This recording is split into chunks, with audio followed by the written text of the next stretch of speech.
अस्सलाम वालेकुम दोस्तों। आज हम एक ऐसे मुल्क की सैर करने जा रहे हैं जहां आपको दुबई की तरह ऊंची बिल्डिंग्स नहीं मिलेंगी, बल्कि आज भी वहां जाकर आप देखेंगे तो 100 साल पहले का अरब दिखाई देगा।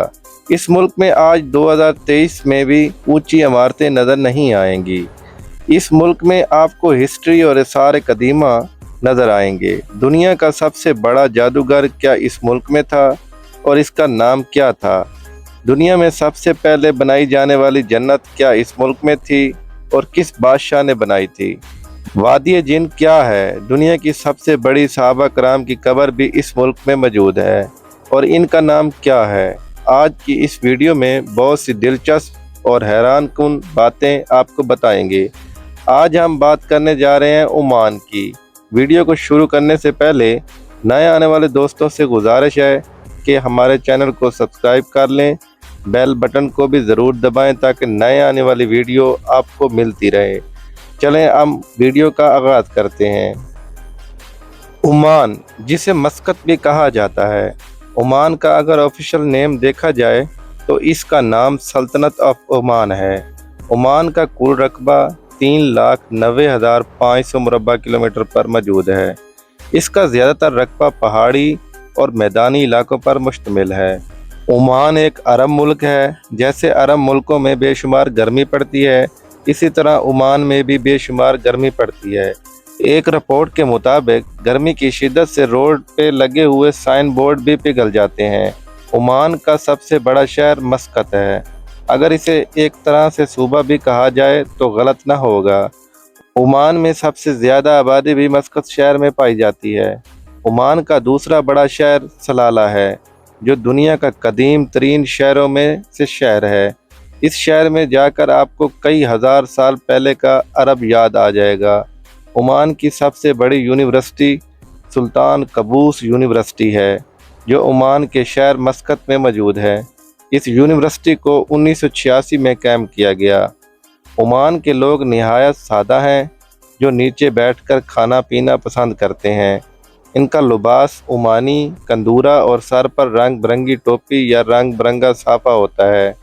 अगर आपका कभी ओमान जाना हो तो आप देखेंगे कि पूरे ओमान में आपको ऊंची बिल्डिंग्स नज़र नहीं आएंगी। ओमान में बड़ी से बड़ी बिल्डिंग भी 10 फ्लोर तक है और ज़्यादातर इमारतें 2 फ्लोर तक हैं और आम तौर पर इमारतों का रंग सफ़ेद या डार्क ब्राउन कलर का होता है। अगर ओमान के बॉर्डर की बात की जाए तो एक तरफ मुकम्मल समंदर लगता है और बाकी 3 जानिब से सऊदीया, दुबई और यमन लगते हैं। ओमान की कौमी ज़बान अरबी है और अरबी के बाद सबसे ज़्यादा बोली जाने वाली ज़बान बलोची और उर्दू हिंदी है। ओमान दुनिया के चंद ऐसे मुल्कों में आता है जहां पर अमन ज़िंदगी गुजारी जाती है। ओमानी लोग निहायत मेहमान नवाज होते हैं, जो आपको इंतहाई इज़्ज़त और मोहब्बत से मिलेंगे। मेहमान नवाजी में खजूरें और ओमानी कहवा पेश किया जाता है। खाने में मंदी या बिरयानी का एहतमाम किया जाता है। आज सबसे ज़्यादा विज़िटर घूमने के लिए दुबई में आते हैं, लेकिन एक ऐसा वक्त भी था जब विज़िटर दुनिया में सबसे ज़्यादा ओमान में घूमने आते थे। लेकिन आज भी सबसे ज़्यादा विज़िटर दुबई के बाद खलीजी रियासत ओमान में आते हैं। ओमान की सबसे ऊंची पहाड़ी जबल शम्स है, जिसकी ऊंचाई 3010 मीटर है। मुअज़्ज़िज़ दोस्तों, मैं आपको बताता चलूँ कि तमाम दुनिया का वहद मुल्क है ओमान, जो समंदर को क्रॉस करने के बाद पाकिस्तान के सबसे करीब तरीन मुल्क में है। अगर आप ओमान एयरपोर्ट से जहाज़ पर बैठें तो सिर्फ 35 मिनट में आप कराची लैंड कर जाएंगे। ओमान का एक कानून है, अगर आप वहां पर बिज़नेस चला रहे हैं तो सुल्तान की तस्वीर आपकी दुकान या ऑफिस में लगी होनी चाहिए। अगर आप ऐसा नहीं करते तो गवर्नमेंट की तरफ से आपको हैवी जुर्माना किया जाता है। ओमान अरब की ऐसी ज़मीन है जहां से आपको हज़ारों साल पुराने आसार कदीमा मिलेंगे। ओमान दुनिया में मौजूद इंसानी आबादी का सबसे पहले मुल्कों में आने वाला एक मुल्क है। मुअज़्ज़िज़ दोस्तों, मैं आपको बताता चलूँ, ओमान दुनिया का वो वाहिद मुल्क है जिसका नाम ओ से शुरू होता है। ओमान में ज़मीनी साफ पानी ना होने के बराबर है, जिसकी बड़ी वजह ज़्यादातर रकबे में पहाड़ों का होना है। इसलिए ओमान की गवर्नमेंट समंदर का पानी साफ़ करके اور بارشوں کا پانی جمع کر کے اپنی زندگی کا گزر بسر کرتے ہیں۔ معزز دوستو، عمان میں بادشاہی نظام ہے۔ سلطان قابوس کی وفات کے بعد حاتم بن طارق نئے سلطان بن گئے۔ سلطان قابوس کی وفات 10 جنوری 2020 میں ہوئی۔ سلطان قابوس کی وفات کے بعد عمان نے زمین سے آسمان تک ترقی کی۔ سلطان قابوس تقریباً 50 سال تک اس ملک کے بادشاہ رہے، جو عمان کے آرمی چیف ہونے کے ساتھ ساتھ کئی عہدے ان کے ہاتھ میں تھے۔ سلطان قابوس کی آج تک کوئی اولاد منظر عام پر نہیں آئی۔ ان کی کئی بیویاں عربی اور ایک بیوی انڈین بھی تھی، اس لیے آج انڈینز کو عمان میں زیادہ پرائیورٹی دی جاتی ہے۔ عمان کے لوگ نہایت دیسی ہیں۔ زیادہ تر لوگ کچی آبادیوں میں رہنا پسند کرتے ہیں۔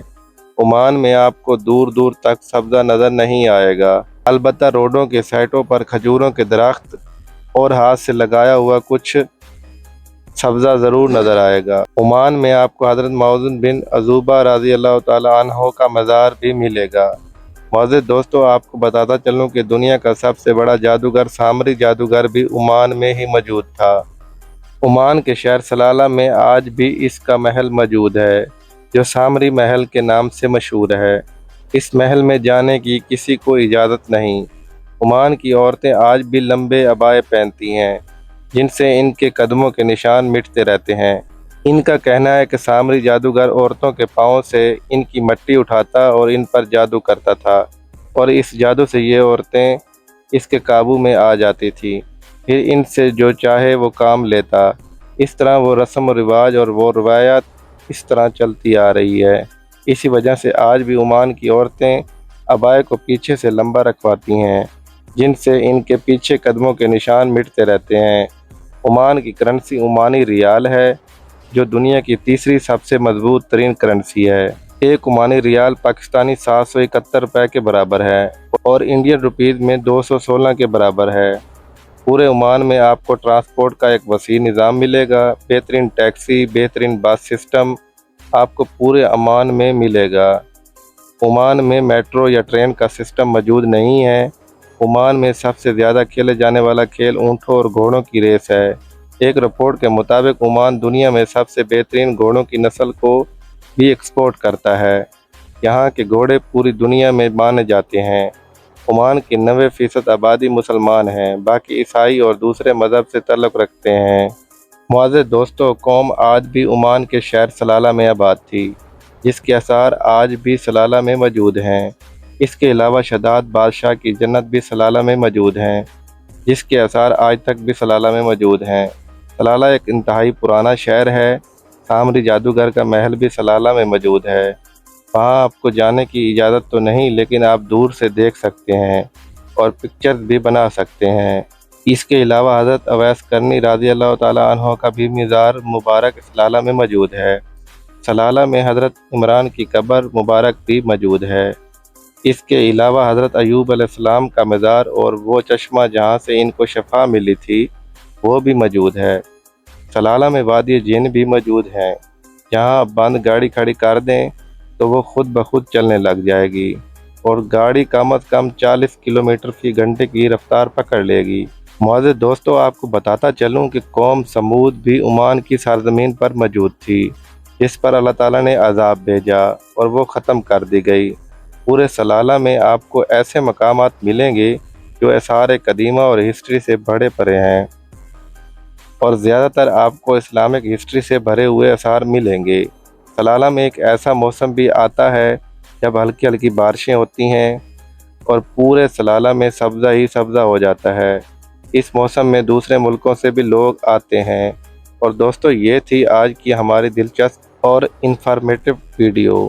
اگر آپ کو پسند آئی ہو تو کمنٹس باکس میں اپنی رائے کا اظہار ضرور کیجیے گا، اور نئے آنے والے دوستوں سے گزارش ہے کہ اس کو سبسکرائب کریں اور بیل بٹن کو ضرور دبائیے گا۔ اللہ حافظ۔